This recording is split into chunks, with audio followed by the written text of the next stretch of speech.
ബഹുമാനപ്പെട്ട അധ്യക്ഷൻ Shri R B Babu, മറ്റ് വിശിഷ്ടാതിഥികളെ, സുഹൃത്തുക്കളെ, ചേകന്നൂർ മൗലവിയെക്കുറിച്ച് മതവിശ്വാസികൾ അവരുടേതായ കാഴ്ചപ്പാടിൽ വിലയിരുത്തലുകൾ ഇവിടെ നടത്തുകയുണ്ടായി. ഞാൻ ഒരു നാസ്തികനാണ്. അപ്പോ എന്നിൽ നിന്ന് പ്രതീക്ഷിക്കുന്നതും ആ ഒരു നിലപാട് തറയിൽ നിന്നുകൊണ്ട് ചേകന്നൂരിന്റെ സംഭാവനകളെക്കുറിച്ച് സംസാരിക്കുക എന്നുള്ളതാണെന്ന് ഞാൻ കരുതുന്നു. കഴിഞ്ഞ 18 വർഷമായി കേരള സമൂഹത്തിൽ ഒളിഞ്ഞും തെളിഞ്ഞും ഹാജരായിട്ടുള്ള ഒരു വ്യക്തിയാണ് ചേകന്നൂർ. ഒരുപക്ഷെ അദ്ദേഹത്തിന്റെ മരണത്തിന് ശേഷമാണ് ഞങ്ങൾ തെക്കൻ കേരളത്തിലൊക്കെ അദ്ദേഹത്തെക്കുറിച്ച് സംസാരിച്ചു തുടങ്ങുന്നത് തന്നെ. ഇന്നിവിടെ അദ്ദേഹത്തിന്റെ സംഘടനയിൽപ്പെട്ട ആൾക്കാർ തന്നെ കുറേയധികം കാര്യങ്ങൾ ആദ്യം പറഞ്ഞു വെച്ചിട്ടുണ്ട്. നോയമ്പ് ദിവസം ഭക്ഷണം കൊടുക്കാനായി ഹോട്ടൽ ഏർപ്പാടാക്കിയതും,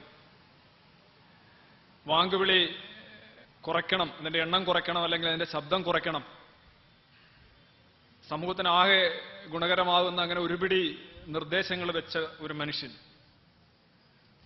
ഒരു കാര്യം ഞാൻ പറയട്ടെ, ചേകന്നൂർ മൗലവി 90കളുടെ സൃഷ്ടിയാണ്, അല്ലെങ്കിൽ 80കളുടെ സൃഷ്ടിയാണ്. 2010-ലോ 2011-ലോ കേരളത്തിലെങ്ങും ഒരു ചേകന്നൂർ മൗലവി ഉണ്ടാകില്ല. ചേകന്നൂർ മൗലവിയെക്കുറിച്ച് സംസാരിക്കുമ്പോൾ നമ്മൾ സമൃദ്ധമായ സമ്പന്നമായ ഒരു ഭൂതകാലത്തെക്കുറിച്ചാണ് സംസാരിക്കുന്നത്. അസാധ്യമാണ് അങ്ങനെ ഒരു മനുഷ്യൻ ഇക്കാലത്ത് എന്ന് ഞാൻ കരുതുന്നു. മതം, ഏതൊരു മതവും അത് ജനിച്ച കാലത്തെ പ്രതിനിധാനം ചെയ്യുന്ന ഒരു ഫോസിലാണ്. It's basically a cultural fossil. അതാത് കാലങ്ങളിൽ നിലവിലിരുന്ന മൂല്യങ്ങളും ആചാരങ്ങളും അനാചാരങ്ങളും വ്യവസ്ഥകളും നിയമങ്ങളും അനുശാസനങ്ങളും എല്ലാം മതമെന്ന ഒരു വലയിൽ അടിഞ്ഞിട്ടുണ്ട്. അതൊരു വലവീശലാണ്, സമൂഹത്തിലേക്ക് ഒരു വലവീശലാണ് മതം ചെയ്യുന്നത്. ഇപ്പൊ ഇസ്ലാം എന്ന് പറയുന്ന മതം 7-ാം നൂറ്റാണ്ടിലേക്കുള്ള ഒരു ക്ഷണക്കത്താണ്.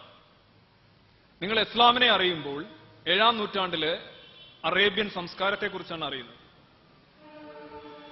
മതത്തിന്റെ ഏറ്റവും വലിയൊരു പ്രശ്നം, അത് ഹിന്ദുമതമായാലും ക്രിസ്തുമതമായാലും ഇസ്ലാമായാലും,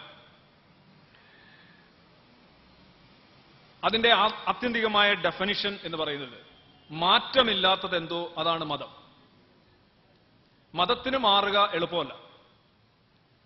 പക്ഷേ മനുഷ്യൻ മാറുന്നുണ്ട്. മാറുന്ന മനുഷ്യനൊപ്പം മാറാത്ത മതത്തിന് മുന്നോട്ട് പോകാനാകില്ല. അങ്ങനെ വരുമ്പോൾ ആ മതം തീർച്ചയായും മനുഷ്യന് മാറിയേ പറ്റൂ. എന്നും ഗുഹാമനുഷ്യനായിട്ട് കഴിയാൻ സാധ്യമല്ല. ബുദ്ധി വികസിക്കുന്നു, അവന്റെ ചിന്ത വികസിക്കുന്നു, അവൻ മുന്നേറുന്നു.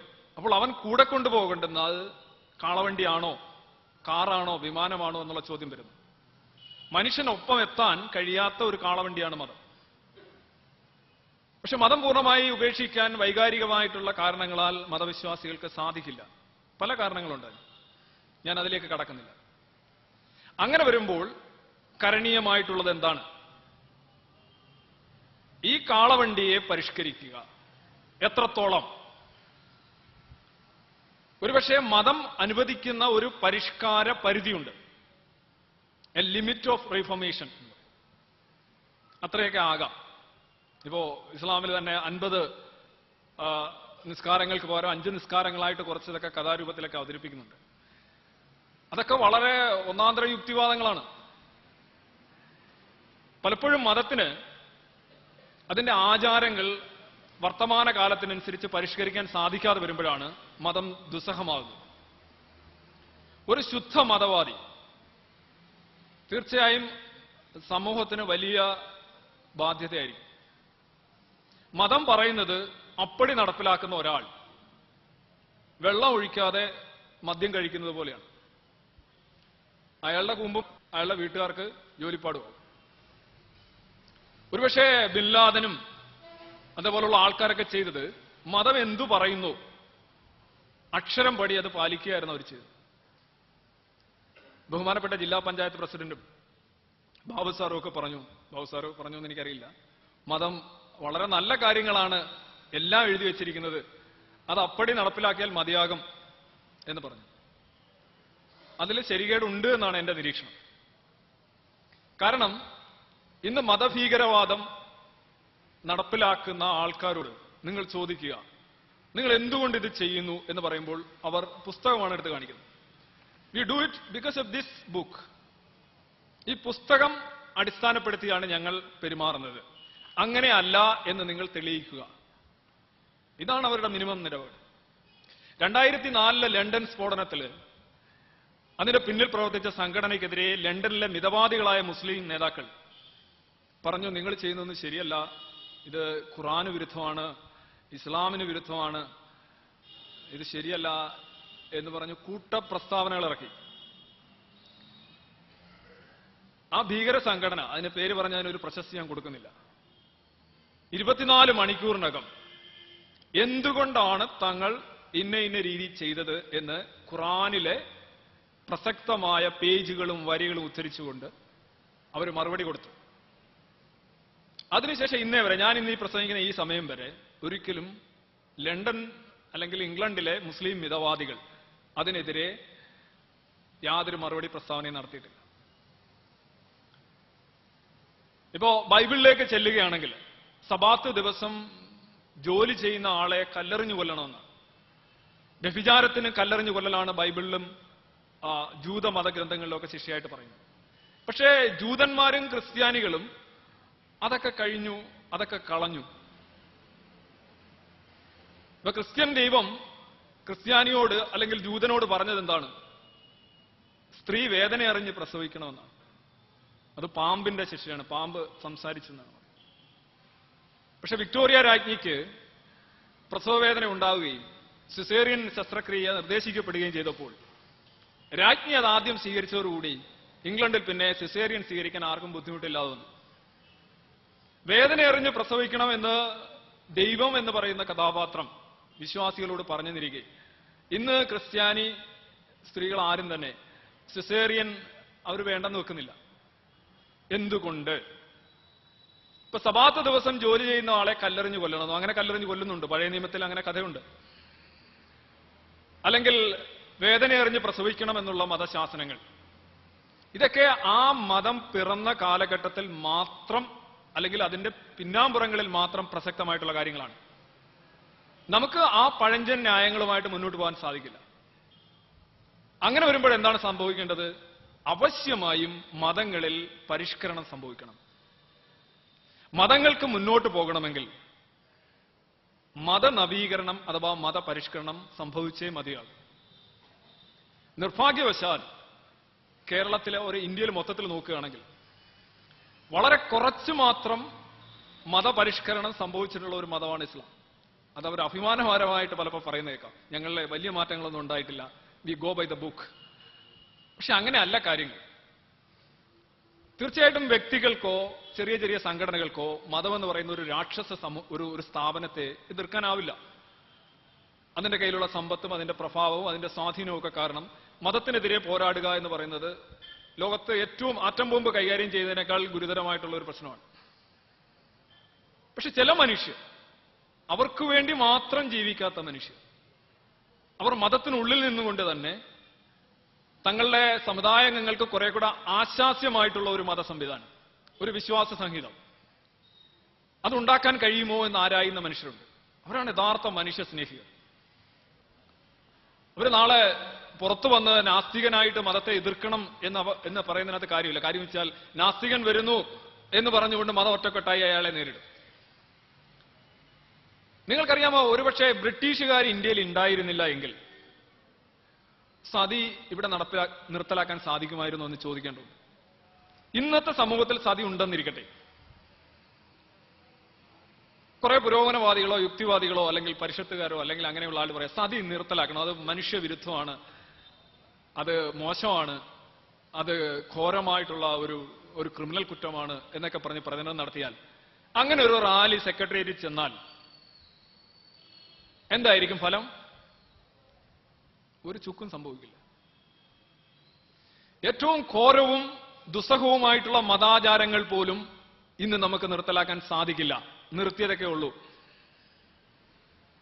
കാരണം മതം ജനാധിപത്യ വ്യവസ്ഥയിൽ മതം സർവശക്തമാണ്. മതത്തിന്റെ ഒരു ചെറിയ ന്യൂനതകൾ പോലും നിങ്ങൾക്ക് പരിഷ്കരിക്കാനോ പരിഹരിക്കാനോ സാധിക്കില്ല. കാര്യം അന്ധവിശ്വാസങ്ങളെ വോട്ടിനിട്ട് തോൽപ്പിക്കാൻ സാധിക്കില്ല എന്നുള്ളതുകൊണ്ട്.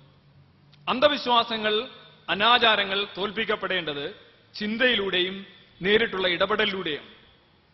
ബ്രിട്ടീഷുകാർ ഒരുപാട് മോശം കാര്യങ്ങൾ ചെയ്തു. നമ്മൾ കുടഞ്ഞു കളഞ്ഞ ഒരു സാധനമാണ് ബ്രിട്ടീഷുകാർ.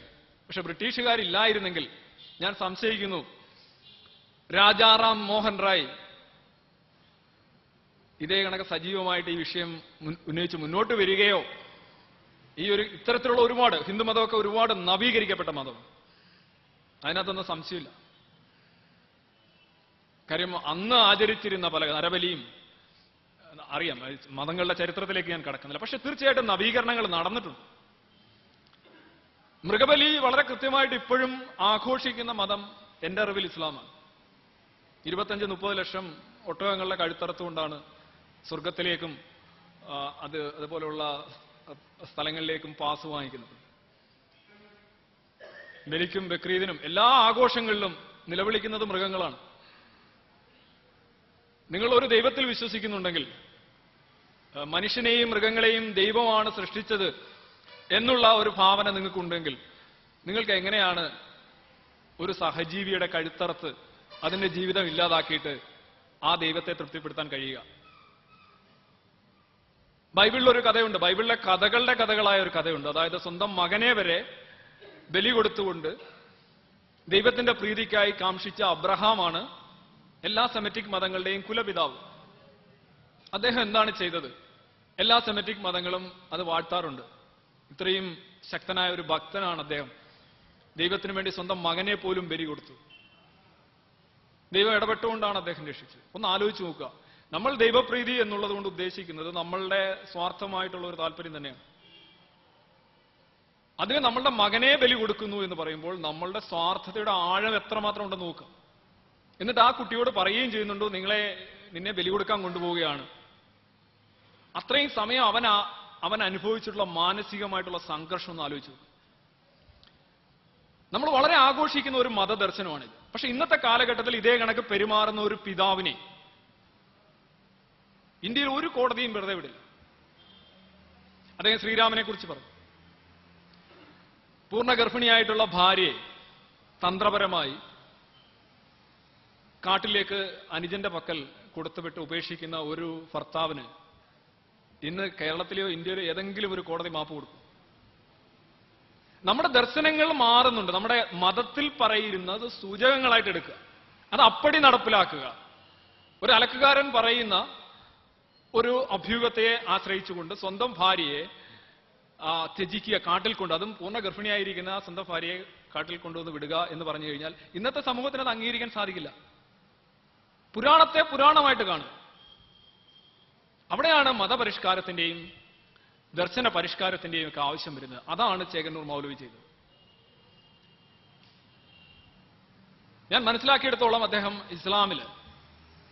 ഇസ്ലാമിനെ ഏറ്റവും സഹനീയവും പരിഷ്കൃതവുമാക്കാനായിട്ട് അദ്ദേഹം പരിശ്രമിച്ചു. അദ്ദേഹത്തിന്റെ എല്ലാ മതങ്ങളും ഒരു വഴിയിലേക്കാണ്. അപ്പൊ ബാബു സാർ പറഞ്ഞതുപോലെ എല്ലാ കൈവഴികളും സമുദ്രത്തിലെത്തുന്നത് പോലെ എല്ലാ പ്രാർത്ഥനകളും ഒരു ഈശ്വരനിലെത്തുന്നു എന്നൊക്കെയുള്ള വളരെ സമ്പുഷ്ടമായിട്ടുള്ള മതഭാവന. എനിക്കതിനോട് ആരും യോജിപ്പുള്ള ഒരു വ്യക്തിയല്ല. അങ്ങനെയാണെങ്കിൽ നമുക്ക് ഇത്രയും മതങ്ങളുടെ ആവശ്യമില്ല. പക്ഷെ ആ ഭാവന വളരെ നല്ലതാണ്. എന്തുകൊണ്ടെന്നാൽ നമ്മൾ മതസഹിഷ്ണുത എന്ന് പറയുന്നത് ആരുടെയും ഔദാര്യമൊന്നുമല്ല. ഭിന്ന മതങ്ങളും ബഹുസ്വരമായ ചിന്തകളും ഒരു സമൂഹത്തിലുള്ളപ്പോൾ അവനവന്റെ മതമാണ് മെച്ചം എന്ന് എല്ലാവരും പറയാൻ തുടങ്ങിക്കഴിഞ്ഞാൽ ആർക്കും ഉറങ്ങാൻ സാധിക്കില്ല. വലിയ ബുദ്ധിമുട്ടായിരിക്കും.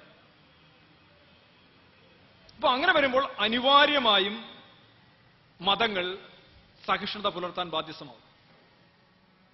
അങ്ങനെയാണ് മതേതരമായിട്ടുള്ള സ്റ്റേറ്റ്, മതേതര സമൂഹം എന്നുള്ള സങ്കല്പം ഉണ്ടാകുന്നത്. അത് മതത്തിന്റെ ഔദാര്യമായിട്ട് ഞാൻ കാണുന്നില്ല. കാര്യം മതത്തിന് അങ്ങനെ ഒരു ഔദാര്യമില്ല.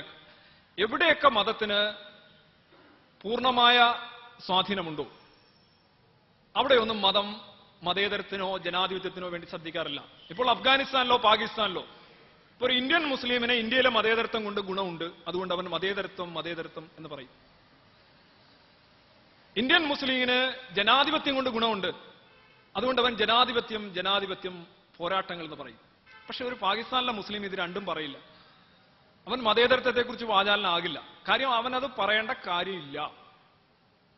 മതത്തിന് നിർണായകമായ സ്വാധീനവും ഭൂരിപക്ഷവും കിട്ടുന്ന സ്ഥലങ്ങളിൽ ഒന്നും തന്നെ മതേതരത്വത്തെക്കുറിച്ചോ ജനാധിപത്യത്തെക്കുറിച്ചോ മതം പറയില്ല. കാര്യം ഇത് രണ്ടും മതവിരുദ്ധമാണ്.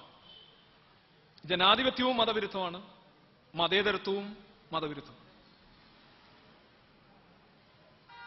ചേകന്നൂർ മൗലവി ഇപ്പൊ 18 വർഷത്തെ ചരിത്രം ഒരുപക്ഷെ വളരെ പ്രോജ്വലമാണ്. സത്യത്തിൽ ഞാൻ കൊട്ടാരക്കരയിൽ നിന്ന് ഇവിടെ വരികയാണ്. എനിക്ക് ഈ ഖുർആൻ സുന്നത്ത് സൊസൈറ്റിയുടെ പ്രവർത്തനങ്ങളെ കുറിച്ച് സത്യത്തിൽ ഇവിടെ വന്നതിന് ശേഷമാണ് കൂടുതൽ കാര്യങ്ങൾ അറിയാൻ സാധിച്ചത്. ബാബു സാറ് പറഞ്ഞോണം, തെക്കിത് നടക്കില്ല കേട്ടോ. ഒരുപക്ഷെ കൂടിപ്പോയാൽ മലപ്പുറം വരെ ഇതൊക്കെ നടക്കും. അവിടെ ഭീകരതയേക്കാൾ കൂടുതൽ ഒരു നിസ്സംഗതയാണ്. മലയാളിയുടെ നിസ്സംഗതയുടെ മുകളിലൂടെ മതഭീകരതയുടെ കരിഞ്ചേര ഇഴഞ്ഞു നീങ്ങുകയാണ്. ഇപ്പോ 10 പേര് സ്ഫോടനത്തിൽ മരിച്ചു കഴിഞ്ഞാൽ അടുത്ത തവണ അത് 8 ആണെങ്കിൽ ആവേശം കുറയാണ്. കഴിഞ്ഞ പ്രാവശ്യം 10 ആയിരുന്നു, ഇപ്പോൾ 8 ആയിപ്പോയി. എല്ലാ സ്ഫോടനങ്ങളും നമ്പറുകളായി മാറുക. 9, 11, 7, 26. മതം ഭീകരത പ്രവർത്തിക്കുമ്പോൾ ഞാൻ മാത്രമായിരിക്കും ഒരുപക്ഷെ മതഭീകരത എന്നുള്ള വാക്ക് ഇത്ര പ്രകടമായി പറയും. കാര്യം ഞാൻ ഇലക്ഷൻ നിൽക്കാൻ ഉദ്ദേശിക്കുന്നില്ല. പ്രധാനമായി ഒരുപക്ഷെ ഞാൻ അങ്ങനെ ആഗ്രഹിക്കുന്നുണ്ടെങ്കിൽ എനിക്ക് അങ്ങനെ ഒരു പദം തന്നെ പറയാൻ പാടില്ല. നമ്മൾ തമിഴ് ഭീകരന്മാർ എന്ന് പറയാറുണ്ട്, നാഗാ ഭീകരന്മാർ എന്ന് പറയാറുണ്ട്. പക്ഷെ നമ്മൾ ഒരിക്കലും മതഭീകരൻ എന്ന് പറയാറില്ല. പത്രങ്ങളൊക്കെ കണ്ടിട്ടില്ലേ? പത്രങ്ങൾ വളരെ ഇന്ന് ബഹുമാനപ്പെട്ട അധ്യക്ഷൻ പറയുകയുണ്ടായി, ചേകന്നൂർ മൗലവിയുടെ ചരമദിനത്തോട് അനുബന്ധിച്ചുള്ള ആഘോഷത്തിന്റെ വാർത്ത കൊടുത്തിട്ട് മാധ്യമം പോലെയുള്ള ഒരു പത്രം, അതും ചേകന്നൂർ മൗലവിയുടെ ശിഷ്യനായിട്ടുള്ള അബ്ദുൾ റഹിമാൻ എന്നല്ലേ അദ്ദേഹത്തിന്റെ പേര്, അദ്ദേഹം മുഖ്യപത്രാധിപരായിട്ടുള്ള മാധ്യമം അത് വളരെ നിർമ്മലമായി സൗമ്യമായി തിരസ്കരിച്ചു. അതായത് മതത്തിലേക്ക് പ്രകാശം കടത്തിവിടാൻ ശ്രമിച്ചിട്ടുള്ള ഒരു ധീര യോദ്ധാവിന്റെ സ്മരണ പോലും അവരെ ശല്യം ചെയ്യുന്നു.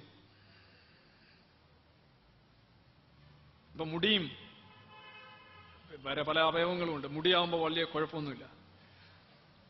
മുടി കൊണ്ടുവച്ച് ലക്ഷങ്ങൾ ഉണ്ടാക്കാൻ കഴിയുന്ന, കോടികൾ ഉണ്ടാക്കാൻ കഴിയുന്ന ഒരു സമൂഹമായി കോഴിക്കോട് മാത്രമല്ല കേരളം മൊത്തം അതപ്പതിച്ചു. ആലോചിച്ചു, ഒരു മനുഷ്യന്റെ 1400 വർഷത്തിന് മുന്നേ ഉള്ള ഒരു മനുഷ്യന്റെ മുടി വെച്ചുകൊണ്ട് കോടികൾ ഉണ്ടാക്കാൻ ഈ കേരളത്തിൽ സാധിക്കുന്നുവെങ്കിൽ ഇതിനേക്കാൾ വലിയ ബിസിനസ് വേറെ ഏതാ ഉള്ളത്? എന്തിനാണ് നിങ്ങൾ പങ്കജ കസ്തൂരി തുടങ്ങുന്നത്? എന്തിനാണ് നിങ്ങൾ ടെക്സ്റ്റൈൽസ് തുടങ്ങുന്നത്? എല്ലാവരും മനസ്സിലാക്കുന്നു, മതത്തിനൊപ്പം നിന്നാൽ എല്ലാം ഉണ്ട്, മതത്തിനെതിരെ നിന്നാൽ ഒന്നുമില്ല. പക്ഷെ ഒന്നുമില്ലാത്ത ഭാഗത്ത് ഒരുപാട് ആൾക്കാർ നിന്നതുകൊണ്ടാണ് ഇന്ന് നമ്മുടെ സമൂഹം പിറന്നത് നമ്മൾ മറക്കില്ല. ഒരുപാട് ചേകന്നൂർ മൗലവിമാർ ഈ കേരളത്തിൽ ഉണ്ടായിട്ടുണ്ട്. ഇസ്ലാം മതത്തിലായിരിക്കില്ല ഒരുപക്ഷെ, ഹിന്ദു മതത്തിന്റെ തന്നെ കാര്യം തന്നെ എടുക്കുക. അയിത്തം എങ്ങനെയാണ് ഇവിടെ നിന്നത്? അയിത്തം വളരെ മോശമാണ്, നമുക്കങ്ങ് നിർത്തിക്കളയാം എന്ന് പറഞ്ഞ് ഏതെങ്കിലും നമ്പൂതിരി ശ്ലോകം ചൊല്ലി നിർത്തിയ സാധനം അല്ല അത്. സതി നിർത്തലാക്കിയതും അങ്ങനെയല്ല, ശൈശവ വിവാഹം നിർത്തലാക്കിയതും അങ്ങനെയല്ല. ഇതെല്ലാം തന്നെ ബാഹ്യമായ ഇടപെടലും ആന്തരികമായിട്ടുള്ള പിന്തുണയും. ഇത് രണ്ടും ഉണ്ടെങ്കിലേ മതത്തെ നവീകരിക്കാൻ സാധിക്കുള്ളൂ. ചേകന്നൂർ മൗലവി ആന്തരികമായിട്ടുള്ള കുറച്ച് പിന്തുണ നേടിയെടുത്തു എന്നാണ് ഞാൻ മനസ്സിലാക്കുന്നത്. അല്ലെ ഇത്രയധികം ശിഷ്യന്മാരും 18 വർഷത്തിന് ശേഷവും പ്രോജ്വലമായ ഒരു സ്മരണയായിട്ട് അദ്ദേഹം നിലനിൽക്കില്ല. ആന്തരികമായ പിന്തുണ അദ്ദേഹത്തിന് ഉണ്ടായിരുന്നു, പക്ഷെ ബാഹ്യമായ പിന്തുണ ഉണ്ടായിരുന്നില്ല. അതെന്തുകൊണ്ട് എന്ന് ചോദിച്ചു കഴിഞ്ഞാൽ അത് പൊതുസമൂഹത്തിന്റെ കുഴപ്പമല്ല, അദ്ദേഹം പ്രതിദാനം ചെയ്യുന്ന ആ മതത്തിന്റെ ഒരു പ്രത്യേകതയാണ്. ബാഹ്യമായിട്ടുള്ള എല്ലാ നീക്കങ്ങളെയും ആന വരുന്നേ അല്ലെങ്കിൽ കാടൻ വരുന്നേ എന്ന് പറഞ്ഞ് ഒരു ഒരു ഒരു ഭീഷണിയുടെ സ്വരത്തിൽ പറയുകയും സമൂഹത്തെ മൊത്തത്തിൽ വൈകാരികമായി ഒന്നിപ്പിക്കാനും ആ മതത്തിന് കഴിയുന്നുണ്ട്. അതിന്റെ ഗുണവും ദോഷവുമാണ്, അതിന്റെ ശക്തിയും ദൗർബല്യവുമാണ്. 2010 റിച്ചർഡ് ഡോക്കിൻസ്, ലോകപ്രശസ്തനായിട്ടുള്ള പരിണാമശാസ്ത്രജ്ഞൻ ഡോക്കിൻസ്, ന്യൂസിലാൻഡ് ഓസ്ട്രേലിയ പര്യടനം നടത്തുന്ന വേളയിൽ അദ്ദേഹത്തോട് അവിടുത്തെ ഒരു പത്രാധിപൻ ചോദിച്ചു, ഒരു പത്രലേഖകൻ വന്ന് ചോദിച്ചു, മിസ്റ്റർ ഡോക്കിൻസ്, നിങ്ങൾ ലോകത്തെ വളരെ പ്രശസ്തനായ പരിണാമശാസ്ത്രജ്ഞനാണ്, ലോകത്തെ ഏറ്റവും അധികം അറിയപ്പെടുന്ന നിരീശ്വരവാദിയാണ്, നിങ്ങളുടെ പുസ്തകങ്ങളൊക്കെ ലക്ഷക്കണക്കിന് കോപ്പികൾ വിറ്റഴിയുന്നുണ്ട്, നിങ്ങളൊരു റോക്ക് സ്റ്റാറിനെ പോലെയാണ് ഓസ്ട്രേലിയയിൽ അദ്ദേഹത്തെ സ്വീകരിച്ചത്. നിങ്ങൾ പക്ഷേ വിമർശിക്കുന്നത് ക്രിസ്തു മതത്തെയാണ്. ബൈബിൾ മോശമാണ്, ബൈബിളിലെ ദൈവം അതാണ്, ഇതാണ്, മാടയാണ്, കോടയാണ്.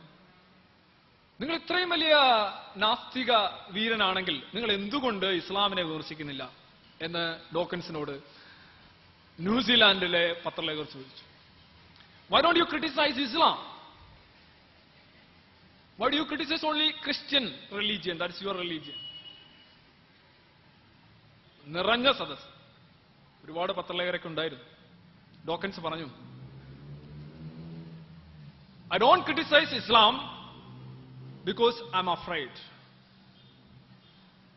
ഞാൻ ഇസ്ലാമിനെ വിമർശിക്കുന്നില്ല, കാരണം അത് ഭയം കൊണ്ടാണ്. എത്ര സരളമായ മറുപടി! ഇത് കേട്ട നിങ്ങളിൽ പലരുടെയും മുഖത്ത് ഒരു ചിരിയാണ് വന്നത്, ഞാൻ ശ്രദ്ധിച്ചു. പക്ഷെ അവിടെ ഇരുന്ന എൻ്റെ പത്രലേഖരും ആ വലിയ കയ്യടിയോടുകൂടിയാണ് ഈ വാക്കുകൾ സ്വീകരിച്ചത്. കാരണം ഇസ്ലാമിനെതിരെയുള്ള ഏറ്റവും കടുത്ത വിമർശനം റിച്ചർഡ് ഡോക്കിൻസ് നടത്തിക്കഴിഞ്ഞു. നിങ്ങളെക്കുറിച്ച് ഒരാൾ വിമർശിക്കാതിരിക്കുന്നത് നിങ്ങളെ ഭയന്നാണെന്ന് പറയുമ്പോൾ അത് നിങ്ങളെക്കുറിച്ചുള്ള ഏറ്റവും മോശം പ്രസ്താവനയാണ്. നമ്മൾ ആരൊക്കെയാണ് ഭയക്കുന്നത്? വിഷപ്പാമ്പുകളെ നമ്മൾ ഭയക്കും, പേപ്പട്ടിയെ ഭയക്കും, വന്യമൃഗങ്ങളെ ഭയക്കും. നമ്മളുടെ ഭയമുണർത്തുന്ന വസ്തുക്കളെയെല്ലാം നമ്മൾ ഭയന്ന് പിന്മാറും. പക്ഷെ നമ്മൾ ഇതിനെ ഒന്നും ബഹുമാനിക്കാറില്ല, നമ്മൾ ഇതിനെ ഒന്നും സ്നേഹിക്കാറില്ല, ഇതിനെ ഒന്നും നമ്മൾ ആദരിക്കാറില്ല. വെറുതെ ഭയം കൊണ്ട് മാറുകയാണ്. ഒരു വലിയ തത്വസംഹിത അല്ലെങ്കിൽ വലിയൊരു മതം വിമർശനങ്ങളിൽ നിന്ന് രക്ഷപ്പെടുന്നത് ഭയം സൃഷ്ടിച്ചാണ് എന്ന് വരുമ്പോൾ ആ മതത്തിന് കിട്ടാവുന്ന ഏറ്റവും വലിയ പ്രഹരമാണത്. അത് മനസ്സിലാക്കിയതുകൊണ്ടാണ് ആ സദസ്സിൽ നിന്ന് അത്രയധികം കയ്യടി ഉയർന്നത്. എന്തുകൊണ്ടാണ് ആന്തരികമായ അല്ലെങ്കിൽ ബാഹ്യമായിട്ടുള്ള വിമർശനങ്ങളെ മതങ്ങൾ ഭയപ്പെടുന്നത്? ഞാൻ ഇന്ന് ട്രെയിനിനകത്ത് ഇങ്ങോട്ട് വരികയായിരുന്നു, ജനശതാബ്ദി എക്സ്പ്രസിൽ വരികയാണ്. അപ്പോൾ ഒരു കരാട്ടെ മാസ്റ്റർ, അദ്ദേഹത്തിന്റെ പേര് ഞാൻ ഓർക്കുന്നില്ല, കോഴിക്കോട്ടുള്ള ഒരു മാസ്റ്ററാണ്. അദ്ദേഹം പറഞ്ഞു, എന്തിനു പോവുകയാണ്? ഞങ്ങൾ പരിചയപ്പെട്ടു. അപ്പൊ ഞാൻ പറഞ്ഞു, ഞാനിങ്ങനെ ചേകന്നൂർ മൗലവിയുടെ അനുസ്മരണമുണ്ട്, അപ്പോൾ അവർ വിളിച്ചിരിക്കുന്നു, സംസാരിക്കാൻ പോവുകയാണ്. ഓ, പുള്ളീനെ ഞങ്ങൾക്കറിയാം. ഞാൻ പറഞ്ഞു, എങ്ങനെ അറിയാം? അത് ഞങ്ങളുടെ ഒരു കരാട്ട മാസ്റ്റർ വേറെ ഉണ്ട്. ഞാൻ പറഞ്ഞു, അയാളുടെ കൂടെ ഒരു ടീമാണ് ഈ പുള്ളീനെ ശരിയാക്കിയത്.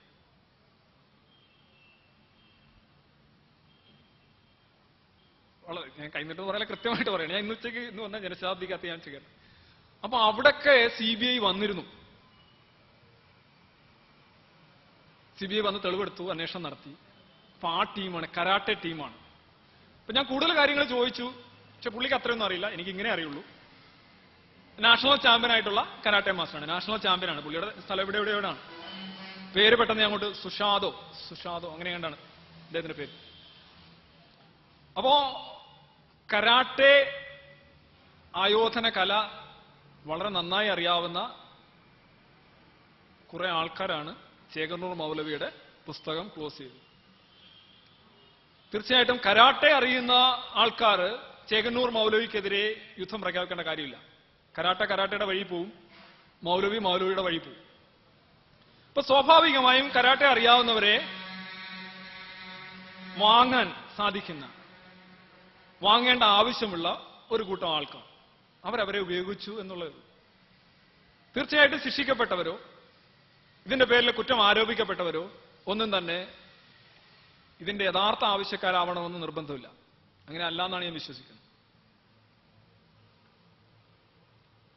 ഇപ്പൊ ഞങ്ങളുടെ നാട്ടിലൊക്കെ ഈ ഐക്യവേദിയുടെ പ്രസിഡന്റ് ഇവിടെ ഇരിക്കുന്നുണ്ട് പറയാണ്, ഏറ്റവും ദുസ്സഹമായിട്ടുള്ള 2 കാര്യങ്ങൾ അമ്പലങ്ങളിലെ മൈക്കും ഉത്സവങ്ങളോടനുബന്ധിച്ചുള്ള കറണ്ട് സപ്ലൈ ഓഫ് ചെയ്യുക. പണ്ടൊക്കെ ഞങ്ങൾ മൈക്കൊക്കെ വെക്കുമ്പോൾ ഒരു മിനിമം ഡീസൻസി ഒക്കെ ഉണ്ടാവും, 1-2 മൈക്ക്. ഇത് ഇപ്പോഴത്തെ പണ്ടത്തെ ഉത്സവങ്ങളെല്ലാം ഒരു ദിവസം ഉത്സവമുണ്ട്, വൺ ഡേ ക്രിക്കറ്റ് പോലെയാണ്. ഇപ്പോഴത്തെ ഉത്സവങ്ങളില്ലാത്ത സമയത്ത് സപ്താഹങ്ങള്, നവാഹങ്ങള് 10 ദിവസം അടുപ്പിച്ച് നമ്മളുടെ വീട്ടിൽ നമുക്കൊരു കപ്പ് ചായ പോലും കുടിക്കാൻ സാധിക്കില്ല, വിറച്ചു പോവും. പരസ്പരം സംസാരിക്കുന്ന പോലും കേൾക്കാൻ പറ്റില്ല, TV ഓൺ ചെയ്യാൻ പറ്റില്ല. ആരെങ്കിലും എന്തെങ്കിലും പറഞ്ഞാൽ പ്രശ്നമായി. ദൈവത്തിനെതിരെ പറയുന്നു, മതത്തിനെതിരെ പറയുന്നു. എങ്ങനെ നമ്മളിങ്ങനെ മുന്നോട്ട് പോകും? അടുപ്പ് കൂട്ടിയോളം ചുറ്റും അമ്പലങ്ങളാണ്. 2 മണിയാവുമ്പോൾ കറണ്ട് സപ്ലൈ ഊരും, നല്ല കൊടിയ ഉഷ്ണ സമയത്ത്. രാത്രി 10 മണിക്ക് കെട്ടുകാഴ്ച അവസാനിച്ചിട്ടേ വീണ്ടും പ്ലഗ് കുത്തുള്ളൂ. എത്ര ദിവസം? ആർക്കും ഒന്നും പറയാൻ സാധിക്കുന്നില്ല. ഇപ്പോ മതം ഇല്ലാത്ത ജീവൻ അല്ല നല്ലത്, ജീവനില്ലാത്ത മതമാണ് എന്ന് 2 വർഷത്തിന് മുന്നേ ഇവിടെ തീരുമാനിക്കുകയുണ്ടായി. ജീവനില്ലാത്ത മതമാകുമ്പോൾ കൂടുതൽ സൗകര്യമായി, മതമില്ലാത്ത ജീവനാകുമ്പോൾ പ്രശ്നമായി. ഇന്ന് നമ്മൾ പറയാറുണ്ട് അത് വളരെ മോശമാണ്, നമ്മളൊരു നിർണായകമായ യുദ്ധമാണ് പരാജയപ്പെട്ടത് എന്ന് പറയാറുണ്ട്. പക്ഷെ എത്ര പേര് അതിന്റെ കൂടെ ഉണ്ടായിരുന്നു എന്നുള്ളതാണ് ചോദ്യം. മതമില്ലാത്ത ജീവനെ തിരസ്കരിച്ച സമൂഹമാണിതെന്ന് ഇന്ന് പറയുന്ന പലരും അന്ന് ജീവനില്ലാത്ത മതത്തിന്റെ ഒപ്പമായിരുന്നു എന്നുള്ളതാണ് സത്യം. നിരന്തരമായി പോരാട്ടങ്ങൾ തോറ്റുകൊണ്ടിരിക്കുകയാണ്. ആന്തരികമായ വൽക്കരിക്കുന്നത്. കാര്യം മതങ്ങൾ ഒരിക്കലും പരസ്പരം വിശ്വസിക്കില്ല. മതങ്ങൾ കെട്ടിപ്പിടിക്കും, ഗ്രൂപ്പ് ഫോട്ടോ ഒക്കെ എടുക്കും. നമ്മുടെ മതേതരത്വം എന്ന് പറയുന്ന ഒരു മൗലവിയും ഒരു പൂജാരിയും ഒരു പാതിരിയും കൂടെ ചേർന്ന് ഒരു ഗ്രൂപ്പ് ഫോട്ടോ എടുത്തു കഴിഞ്ഞാൽ മതേതരത്വമായി നമുക്ക്. അതൊന്നും മതേതരത്വമല്ല, അത് മതേതരത്തിന്റെ ഏറ്റവും ശോചനീയമായിട്ടുള്ള മുഖമാണ്. എന്തിനാണ് അവർ കെട്ടിപ്പിടിക്കുന്നത് ഒരു വലിയ സംഭവമാവുന്നത്? എന്താ അവർ കെട്ടിപ്പിടിക്കാറില്ലേ? അവർ കെട്ടിപ്പിടിച്ചു കൂടെ? അപ്പോ അത് നൽകുന്ന സന്ദേശം എന്താണ്? ഇവരങ്ങനൊന്നും കെട്ടിപ്പിടിക്കുന്ന ആൾക്കാരല്ല, ഇവർ യഥാർത്ഥത്തിൽ യുദ്ധം ചെയ്യേണ്ടതാണ്. പക്ഷേ ഇപ്പോൾ ഇവർ കെട്ടിപ്പിടിച്ചിരിക്കുന്നു. ഇത് മതേതരത്തിന്റെ ഇറ്റ്സ് എ ട്രാവസ്റ്റി ഓഫ് സെക്യുലറിസം. മതേതരത്വം ഏറ്റവും മോശമായ രീതിയിൽ നമ്മൾ പ്രസന്റ് ചെയ്യുന്നതാണ്. ഈ പൂജാരിയും, നമുക്ക് ഒരുപാട് ഫലിത ബന്ധുക്കൾ തന്നെയുണ്ട്. പൂജാരി പറഞ്ഞു, മുസ്ലിയാർ പറഞ്ഞു, പാതിരി പറഞ്ഞു. ഇതൊക്കെ തൊലിപ്പുറത്തുള്ള പരിപാടികളാണ്. മതങ്ങൾ പരസ്പരം വിശ്വസിക്കുന്നില്ല. അവിടെയാണ് ചേകന്നൂരിനെ പോലെയുള്ള ഒരാളുടെ പ്രസക്തി വലുതാവുന്നത്. ഞാനൊരു ബ്ലോഗ് നടത്തുന്നുണ്ട്. അവിടെ ഒരു ചേകന്നൂർ മൗലവിയുടെ ഒരു ശിഷ്യനായിട്ടുള്ള ഒരു ബ്ലോഗർ, അദ്ദേഹം ഒരുപക്ഷെ ഈ വേദിയിൽ തന്നെ ഉണ്ടാവും, എനിക്കറിയില്ല. അദ്ദേഹം നാസ് എന്നുള്ള പേരിലാണ് വന്ന് കമന്റ് എഴുതുന്നത്. He may be in the audience, I don't know. അപ്പൊ പുള്ളി കമന്റ് എഴുതാനായിട്ട് അങ്ങോട്ട് വരുമ്പോൾ തന്നെ ഓരോരോ കമന്റുകൾ അദ്ദേഹം ഈ പറഞ്ഞ കാര്യങ്ങളെല്ലാം, അദ്ദേഹം ഈ ഉച്ചഭാഷയുടെ കാര്യം പറഞ്ഞു, പിന്നെ ഖുറാന്റെ അപ്രമാദിത്വം. എനിക്കതിനോട് യോജിപ്പുള്ള ആളല്ല, എന്നാലും ഞാൻ ആ ആംഗിൾ, ഞാൻ പറഞ്ഞല്ലോ ആദ്യമേ, ഞാനൊരു നാസ്തിക കാഴ്ചപ്പാടിലാണ് ഞാനിത് അവതരിപ്പിക്കുന്നത്. എല്ലാവരും വിവിധ കാഴ്ചപ്പാടുകൾ അവതരിപ്പിച്ചു. ഹദീസുകളും അതുപോലുള്ള അൻസാരികളും എല്ലാം ശരിയല്ല, പക്ഷെ ഖുറാന്റെ അപ്രമാദിത്വം അതാണ് അദ്ദേഹം മുറുകെ പിടിക്കുന്നത്. ഇത് അദ്ദേഹം ഉന്നയിച്ചുകൊണ്ട് വന്നപ്പോൾ അദ്ദേഹത്തിന് ഏറ്റവും അധികം എതിർപ്പ് നേരിടേണ്ടി വന്നത് ഇസ്ലാം മത വിശ്വാസികളിൽ നിന്നായിരുന്നില്ല, മറിച്ച് ചില ക്രിസ്തുമത വിശ്വാസികളിൽ നിന്നായിരുന്നു. ഇസ്ലാം മത വിശ്വാസികൾ ഇവരാരും ഒന്നും മറുപടി പറയുന്നില്ല. നാസ് എന്ന് പറയുന്ന ബ്ലോഗറിന് എന്റെ ബ്ലോഗിൽ ഒരൊറ്റ ഇസ്ലാം മത വിശ്വാസിയും മറുപടി പറയുന്നില്ല. അതെന്താണെന്ന് നാസ് പറയുകയും ചെയ്യുന്നുണ്ട്. അവർക്ക് മറുപടി പറയാൻ സാധ്യമല്ല. കാര്യം ചേകന്നൂർ മൗലവി ഈ പറഞ്ഞതെല്ലാം ഖുറാനെ ഉദ്ധരിച്ചുകൊണ്ടാണ്. ഖുറാനെ ഉദ്ധരിച്ചുകൊണ്ട് കൃത്യമായി മൗലവി പറഞ്ഞ കാര്യങ്ങൾക്ക് മറുപടി പറയാനുള്ള ഒരു ഇസ്ലാമിസ്റ്റും ഇന്ന് കേരളത്തിൽ ഇല്ല എന്ന് പറഞ്ഞുകൊണ്ടാണ് നാസ് എഴുതുന്നത്. അതുകൊണ്ട് ഇസ്ലാമിസ്റ്റുകളൊന്നും പറഞ്ഞിട്ടില്ല, അവർ സഹിക്കുകയായിരുന്നു. പക്ഷേ ഫെയർ മൈൻഡഡ് ആയിട്ടുള്ള അല്ലെങ്കിൽ അതർ റിലീജിയസ് മൈൻഡഡ് ആയിട്ടുള്ള ആൾക്കാർ പറഞ്ഞു നിങ്ങൾ പറയുന്നൊന്നും ശരിയല്ല, ഹദീസ് മാത്രമല്ല, ഖുർആനും പ്രശ്നമാണ്, ഖുർആനിലെ വരികൾ അവർ ഉദ്ധരിക്കാൻ തുടങ്ങി. അത് മതപരമായ ഒരു എതിർപ്പ്. പക്ഷെ ഇസ്ലാമിസ്റ്റുകൾ ആരും തന്നെ നാസ് പറഞ്ഞത് തെറ്റാണെന്നോ അത് ഖുർആൻ വിരുദ്ധമാണെന്നോ പറഞ്ഞില്ല എന്ന് വെച്ചാൽ ചേകന്നൂർ മൗലവി കൃത്യമായി ഖുർആനെ അടിസ്ഥാനപ്പെടുത്തിയാണ് തന്റെ പ്രതിരോധം സംഘടിപ്പിച്ചതെന്നുള്ള. ഇസ്ലാമിന്റെ ഏറ്റവും ആധികാരിക ഗ്രന്ഥം എന്ന് അവർ തന്നെ വാഴ്ത്തുന്ന ഖുർആനെ ആധാരമാക്കി അതിൽ നിന്ന് തെളിവുകളും ന്യായീകരണങ്ങളും കണ്ടെത്തിക്കൊണ്ട് മതപരിഷ്കരണത്തിന് അദ്ദേഹം തുനിഞ്ഞിട്ട് പോലും ഹദീസുകൾ കൊണ്ട് അദ്ദേഹത്തെ എറിഞ്ഞു വീഴ്ത്തുകയാണ് മുഖ്യധാരാ മതം ചെയ്തത്. അതായത് ഖുർആൻ കയ്യിൽ പിടിച്ചിരിക്കുന്നവൻ ത്യജിക്കപ്പെടുകയും ഹദീസുകളും കുറെ അറേബ്യൻ ആചാരങ്ങളും സ്വന്തമായിട്ടുള്ളവൻ അല്ലെങ്കിൽ ആ വലിയ വിഭാഗം അവർ വിജയിക്കുകയും ചെയ്തു. ഇവിടെ വിജയിച്ചത് പാണ്ഡവരാണോ കൗരവരാണോ എന്ന് ചോദിച്ചാൽ കൗരവരാണ്. നിങ്ങൾ പറയുന്ന ഖുർആനാണ് അപ്രമാദിത്വമുള്ള ഗ്രന്ഥം, അതുവഴിയാണ്, അതാണ് ഞങ്ങളുടെ വെളിച്ചം, അതാണ് ഞങ്ങൾക്കെല്ലാം നൽകുന്നത്. പക്ഷെ ഈ മനുഷ്യൻ പറയുന്നത് മുഴുവൻ ഖുർആനെ ആധാരമാക്കിയാണ്. എന്നിട്ട് നാസ് പറയുന്നുണ്ട്, നാസിലൂടെയാണ് ശരിക്കും ഞാൻ ചോദിക്കുന്നുണ്ട്, നാസ് ഈ ചേകന്നൂർ മൗലവിയെ കുറിച്ച് എനിക്കൊരു പ്രഭാഷണമുണ്ട് അടുത്ത മാസം, അപ്പോൾ കുറച്ച് കാര്യങ്ങളോട് ഒന്ന് പറയാമെന്ന് പറയുമ്പോൾ പുള്ളി ഒന്നായിട്ട് ഇങ്ങനെ ബ്ലോഗിൽ ഇങ്ങനെ എഴുതുന്നുണ്ടായിരുന്നു, ജനനം തൊട്ടുള്ള കാര്യങ്ങൾ, അങ്ങനെ ഒരു ഡിസ്കഷൻ വരെ നടക്കുന്നുണ്ടായി.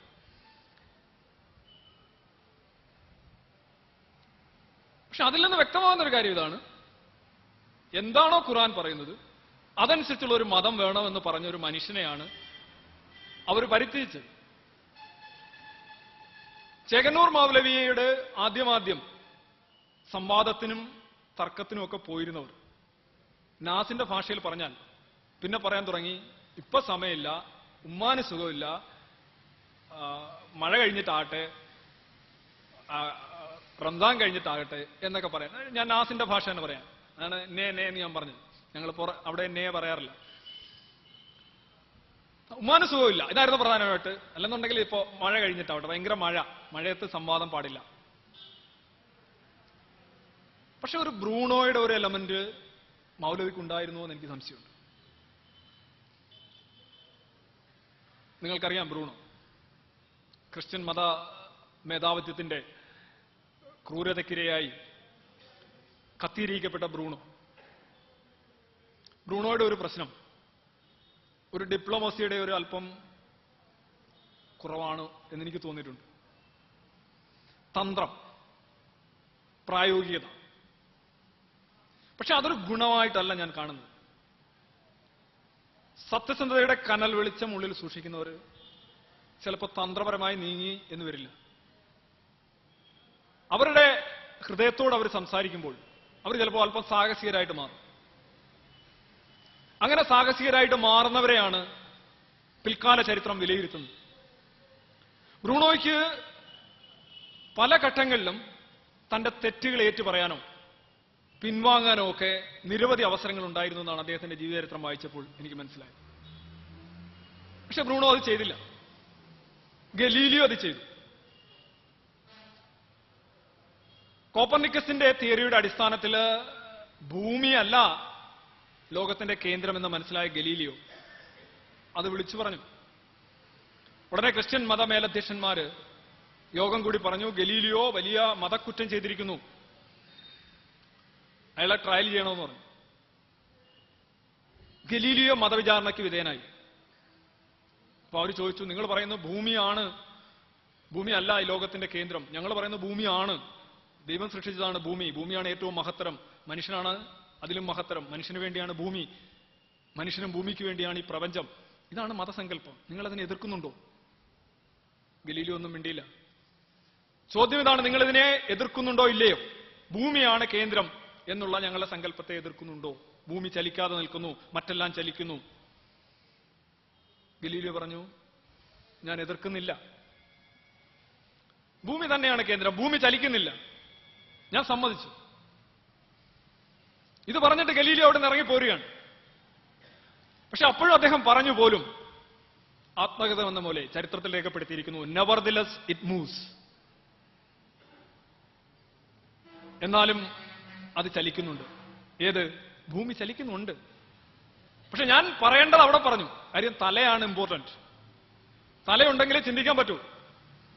ഈ തലയുമായി പുറത്തു വന്നിട്ട് ഗലീലിയോ പിന്നെ ടെലസ്കോപ്പ് കണ്ടുപിടിക്കുകയും വ്യാഴത്തിന്റെ 4 ഉപഗ്രഹങ്ങളെ കണ്ടെത്തുകയും ചെയ്തു. ഗലീലിയോ ഒരു അല്പം ഡിപ്ലോമസി കാണിച്ചു. നിങ്ങൾക്കതിനെ വേണമെങ്കിൽ ഭീരുത്വം എന്ന് വിളിക്കാം, ആദർശ ശൂന്യത എന്ന് വിളിക്കാം. പക്ഷെ ഞാൻ അതിനെ അങ്ങനെ കാണുന്നില്ല. എന്തുകൊണ്ടെന്നാൽ ഇപ്പൊ ഭഗത് സിംഗിനെ കുറിച്ച് നിങ്ങൾ കേട്ടിട്ടുണ്ടാവും ഒരു വിഷയം. 1920കളിൽ മഹാത്മാഗാന്ധിയുടെ ഇരട്ടി പോപ്പുലാരിറ്റി ഇന്ത്യയിൽ ഉണ്ടായിരുന്ന മനുഷ്യനായിരുന്നു ഭഗത് സിംഗ്. ഇത്ര വലിയൊരു പ്രിക്കോഷ്യസ് ജീനിയസിനെ ഒരുപക്ഷെ ഇന്ത്യ കണ്ടിട്ടുണ്ടാവില്ല. 22ാം വയസ്സിൽ മൂലധനം എന്ന് പറയുന്ന മാർക്സിസ്റ്റ് സാഹിത്യം മുഴുവൻ വായിച്ച വ്യക്തി. 92 വയസ്സുള്ള എത്ര മാർക്സിസ്റ്റുകാർ അതിന്റെ പുറംചട്ട കണ്ടിട്ടുണ്ട്? ഇത്ര പ്രിക്കോഷ്യസ് ആയിട്ടുള്ള ഒരു ജീനിയസ്. പക്ഷേ ഭഗത് സിംഗിന് ഇങ്ങനെ ഒരു പ്രശ്നമുണ്ടായി. ഭഗത് സിംഗിനെ വേണമെങ്കിൽ ഗാന്ധിജിക്ക് രക്ഷപ്പെടുത്താമായിരുന്നു. Gandhiji was very disturbed at his popularity. I would say that.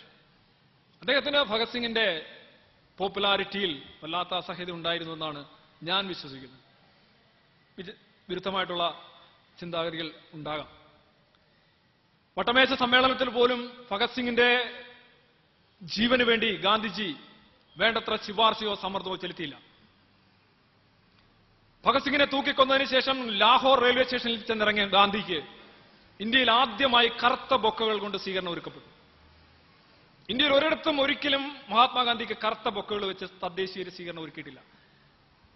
പക്ഷേ ഭഗത് സിംഗിന്റെ മരണത്തിന് ശേഷം ഗാന്ധിജി വേണ്ടത്ര സമ്മർദ്ദം ചെലുത്തിയില്ല എന്ന് വ്യക്തമായ മനുഷ്യർ അദ്ദേഹത്തിന് കറുത്ത ബൊക്കകൾ കൊടുത്തു. ഭഗത് സിംഗിന് വേണ്ടി മാപ്പപേക്ഷ കൊടുക്കാനായിട്ടൊക്കെ അച്ഛൻ ചെല്ലുമ്പോൾ അച്ഛനെ കുറ്റപ്പെടുത്താണ് ചെയ്യുന്നത്. ഭഗത് സിംഗ്, നിങ്ങൾ എന്താണ് ചെയ്യുന്നത്? എനിക്ക് ഇതിൽ നിന്ന് രക്ഷപ്പെടാൻ താല്പര്യമൊന്നുമില്ല. ഞാൻ ജനങ്ങളെ ഉണർത്താനാണ് ചെയ്തത്. ഞാൻ ആരെയും കൊല്ലാനല്ല ചെയ്തത്. ഞാൻ ബോംബിട്ടത് ആളില്ലാത്ത സ്ഥലത്താണ്. ആർക്കും അതുകൊണ്ട് കുഴപ്പമുണ്ടായില്ല. എന്നിട്ട് ഞാൻ ബോംബിട്ടിട്ട് ലാതന്മാരെ കണക്ക് പോയി തൊറാബോറയിൽ ഒളിച്ചിരിക്കുകയല്ല ചെയ്തത്. I wanted to be caught. പിടിക്കപ്പെടാൻ ഞാൻ ആഗ്രഹിച്ചു, ശിക്ഷിക്കപ്പെടാൻ ഞാൻ ആഗ്രഹിക്കുന്നു. ബിക്കോസ് ഈ രാജ്യം ഉറങ്ങുകയാണ്. ഈ ഉറങ്ങുന്ന രാജ്യത്തെ ഉണർത്താനായിട്ട് എന്റെ ബലി ആവശ്യമാണെന്ന് ഞാൻ കരുതുന്നു. എക്സ്ട്രീമിസമാണ്. പക്ഷെ അദ്ദേഹം പറഞ്ഞു, ഞാൻ ആരെയും കൊല്ലാനല്ല ചെയ്തത്. കൊല്ലാനാണെങ്കിൽ ആള് നിൽക്കുന്നിടത്ത് ഞാൻ ബോംബിടും. ഭീകരവാദമാണെങ്കിൽ ബോംബിട്ടിട്ട് ഞാൻ ഓടിപ്പോകും. ഞാൻ തോറാ ബോറയിലേക്കോ അല്ലെങ്കിൽ ഏതെങ്കിലും ഗുഹയിലൊക്കെ ഇരുന്ന് പോർണോഗ്രാഫിക് കാസറ്റ് വിട്ട് കണ്ടുകൊണ്ട് ആളുകളെ ഇതിനകത്തേക്ക് ഞാൻ കടത്തിവിടും. ഞാൻ സൂഹിക്കുകയും മറ്റുള്ളവരെ ജീവൻ കൊടുക്കട്ടെ. പക്ഷെ ഭഗത് സിംഗിന് ഒരല്പം സാഹസികത ഉണ്ടായിരുന്നു. നിങ്ങളൊരു തോട്ട്ലെസ്നെസ് എന്ന് പറയും. ബ്രൂണോയ്ക്ക് അതുണ്ടായിരുന്നു. ചേകന്നൂർ മൗലവിക്കും ഞാൻ സംശയിക്കുന്നു അങ്ങനെ ഒരു സാഹസിക മനോഭാവം ഉണ്ടായിരുന്നു. അത് തെറ്റാണെന്ന് പറയാൻ സാധിക്കില്ല. പക്ഷെ ഒരുപക്ഷെ അദ്ദേഹത്തിന് കുറെ കാലം കൂടി ജീവിക്കാൻ സാധിക്കുമായിരുന്നു. മതത്തിലെ അനാശാസ്യവും തെറ്റെന്നും അദ്ദേഹം വിലയിരുത്തിയ പ്രവണതകളെ എതിർക്കുന്നത് ഒന്ന് മയപ്പെടുത്താമായിരുന്നു അദ്ദേഹത്തിന്. അങ്ങനെ അദ്ദേഹം മയപ്പെടുത്തിയിരുന്നുവെങ്കിൽ, ഞാൻ പറഞ്ഞു വന്ന പോയിന്റ് ഇതാണ്, നിങ്ങളെ ആശ്രയിച്ചൊരു വലിയ ജനത നിങ്ങളുടെ പുറകിൽ വരുമ്പോൾ, നിങ്ങൾ പെട്ടെന്ന് പൊലിഞ്ഞില്ലാതാകുമ്പോൾ നിങ്ങളുടെ അനുയായികൾ കൂരിരുട്ടിലേക്ക് എറിയപ്പെടും. അവർക്കതൊരു വലിയ ഷോക്കായിരിക്കും. അവർ ആ ഷോക്കിൽ നിന്ന് രക്ഷപ്പെടാൻ ഒരുപാട് സമയമെടുക്കും. ഒരുപക്ഷെ ബ്രൂണോയുടെയോ ഭഗത് സിംഗിന്റെ കാര്യത്തിൽ സംഭവിക്കുന്നത്, നിങ്ങളെ ആശ്രയിച്ചുകൊണ്ടാണ് ഒരു വലിയ ജനത നിങ്ങളുടെ പുറകെ വരുന്നത്. നിങ്ങൾ പെട്ടെന്ന് അപ്രത്യക്ഷമാവും. Definitely they will be in trouble.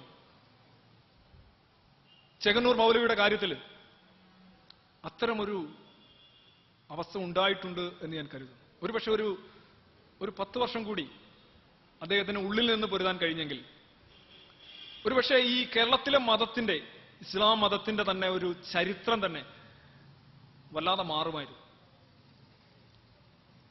ഇപ്പൊ പല പ്രാസംഗികരും സൂചിപ്പിച്ചതുപോലെ മതം നല്ലതാണ്, ഭീകരതയാണ് കുഴപ്പം എന്നുള്ള രീതിയിൽ അത് നമ്മൾ വോട്ട് കിട്ടാനായിട്ട് പറയുന്ന ഒരു പ്രസ്താവനയാണ്. വോട്ട് കിട്ടണമെങ്കിൽ നമ്മൾ പറയും മതത്തിന് ഭീകരതയില്ല, ഭീകരതയ്ക്ക് മതവും ഇല്ല.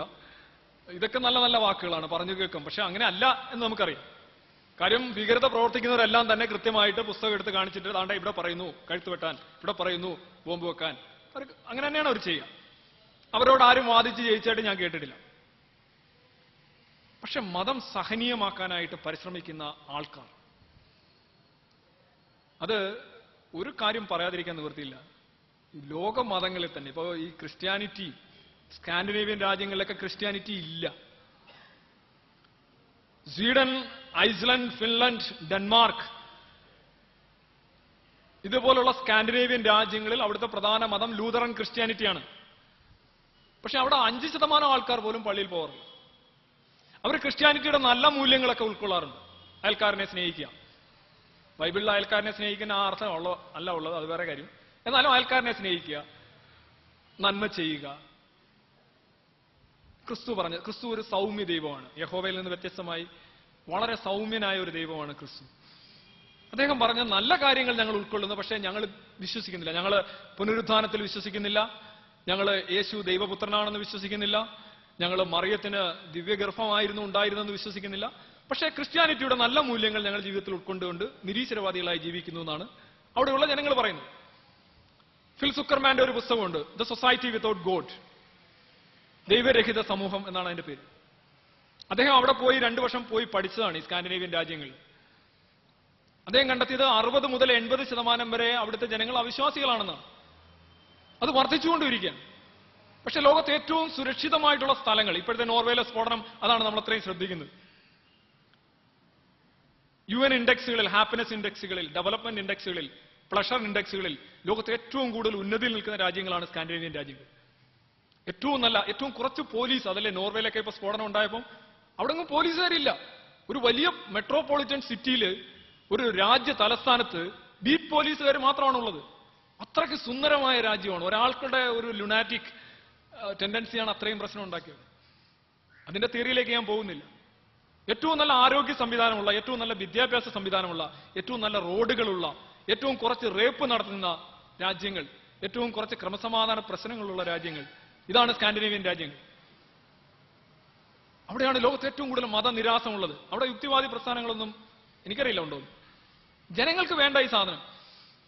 അവർ മൂല്യങ്ങൾ ഉൾക്കൊള്ളുന്നു. കാര്യം മൂല്യങ്ങൾ മതേതരമാണ്, മതം കൊണ്ടുവരുന്നതല്ല മൂല്യങ്ങൾ. മതം നിലവിലുള്ള മൂല്യങ്ങൾ എഴുതി ചേർത്ത് മതത്തിന്റെ സ്വന്തമാക്കുകയാണ് ചെയ്യുന്നത്. മതബാഹ്യവും മതേതരവുമായിട്ടാണ് നമ്മൾ മൂല്യങ്ങൾ. കാര്യം നമ്മൾ വി ആർ മോറൽ. ഞാനൊരു നിരീശ്വരവാദിയായാലും ഒരു വിശ്വാസിയായാലും എനിക്ക് ചില കാര്യങ്ങൾ, ഉദാഹരണമായിട്ട് ഒരു മനുഷ്യനെ കൊല്ലുന്നു, എനിക്ക് കണ്ട് ഞാൻ മാറും. I cannot watch it. അതെവിടുന്ന് വരുന്നതാണ്? ഞാൻ പുസ്തകം വായിച്ചുണ്ടാക്കിയല്ല. അല്ലെങ്കിൽ ഒരു സ്ത്രീ, ഒരു കുട്ടിയുമായി ഒരു സ്ത്രീ ഭിക്ഷയാചിക്കുന്നു, എന്റെ മനസ്സലിയും. ഞാൻ ഒരു മതഗ്രന്ഥവും വായിച്ചിട്ടില്ല. കാര്യം മനുഷ്യൻ സഹജമായി ധാർമ്മികതയുള്ളവനാണ്. അത് പുസ്തകം വായിച്ചുണ്ടാക്കുന്നതോ ഭജനപാടി ഉണ്ടാക്കുന്നതോ അല്ല. Man is essentially moral. മതം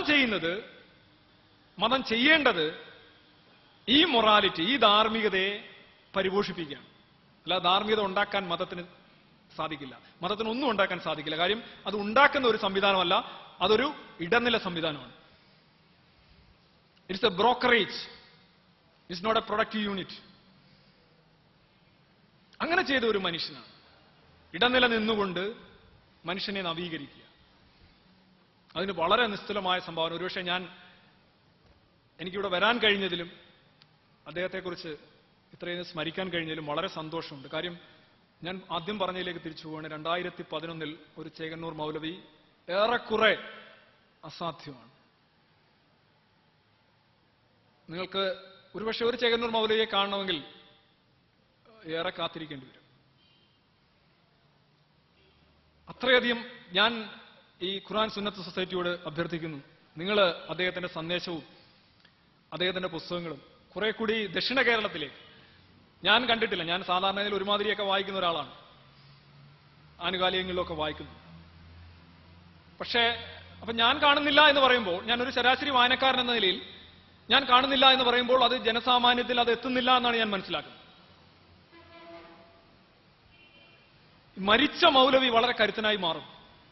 നിങ്ങൾ ഈ പുസ്തകങ്ങൾ കുറെ കൂടെ വ്യാപിപ്പിക്കണം, എന്റെ ഒരു അഭ്യർത്ഥനയാണ്. ഞാൻ 1-2 വായിച്ചു. വിശ്വാസം അതിന്റെ വഴിക്ക് പൊയ്ക്കോട്ടെ. വിശ്വസിക്കുന്നവർ വിശ്വസിക്കട്ടെ, അവിശ്വസിക്കുന്നവർ അവിശ്വസിക്കട്ടെ, അതൊന്നും ഒരു പ്രശ്നമല്ല. പക്ഷെ മനുഷ്യനാവുക എന്നുള്ളതാണ് പ്രധാനം. അങ്ങനെ ഒരു ആഹ്വാനമാണ് ചേകന്നൂർ മൗലവി നടത്തിയത്. അദ്ദേഹത്തിന്റെ സ്മരണയ്ക്ക് മുന്നിൽ ആദരാഞ്ജലികൾ അർപ്പിക്കുകയും എന്നെ ഈ ഒരു സദസ്സിലേക്ക് ക്ഷണിച്ച സംഘാടകർക്ക് നന്ദി പറയുകയും ഒപ്പം വളരെ ശ്രദ്ധാപൂർവം എന്നെ കേട്ടുകൊണ്ടിരുന്ന നിങ്ങൾക്കെല്ലാവർക്കും നന്ദി രേഖപ്പെടുത്തുന്നു. നമസ്കാരം.